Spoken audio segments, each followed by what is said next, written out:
नमस्कार मित्रांनो, शेतकरी ब्लॉगमध्ये आपलं स्वागत आहे मित्रांनो. तर ही आहे आपली विहीर. तर विहिरीतलं पाणी खूप खोल गेलेलं आहे मित्रांनो.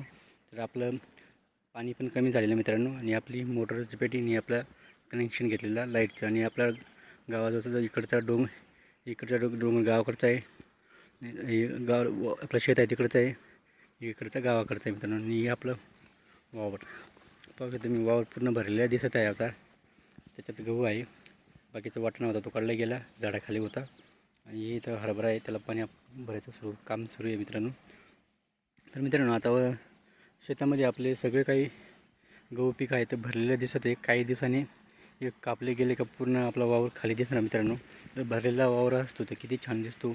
आणि आपल्याला मनाला पण शेतामध्ये खूप भारी वाटतो असं भरलेला वावर पाहून.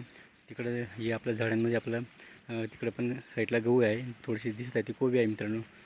रोप काढून आपण ती कोबी लागवड केली मित्रांनो. तर असं भरलेला वावर दिसत आहे. काही कांदे बाजूला कांदे लावलेले आहेत वावरमध्ये. तर आपल्याला खूप भारी दिसत आहे. आणि आपली विहीर आहे मित्रांनो. तर अशा पद्धतीने आपलं पूर्ण सकाळचं वातावरण आहे मित्रांनो. आणि आपलं असं भरलेलं वावर, असं आपलं विहिरी आहे, विहिरीचं मटेरियल आहे, त्याच्यावरनं आपण उभं राहून व्हिडिओ बनवतो आहे. आणि आपण एकदम भारी वातावरण दिसतो आपल्याला. हे असं वरून हे आपलं डोंगर आहे. आणि हे सूर्य निघाले आहे मित्रांनो. आता सूर्यदेव निघाले, पाहू की तुम्ही सूर्यदेव. तर मित्रांनो, असं पद्धतीने आपला एकदम भारी वावर भरलेला दिसतो.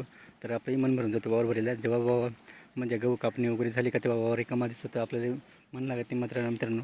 पण आपलं जे सीझन आहे सीझननुसार काही गोष्टी करावं लागतं मित्रांनो. असं आपलं शेतकऱ्याचं काम असतं मित्रांनो. व्हिडिओला लाईक शेअर नक्की करा. आपल्या जर नवीन असाल तर एकदा अवश्य भेट द्या मित्रांनो. जय जवान जय किसान, असं आपलं सकाळचं वातावरण आहे.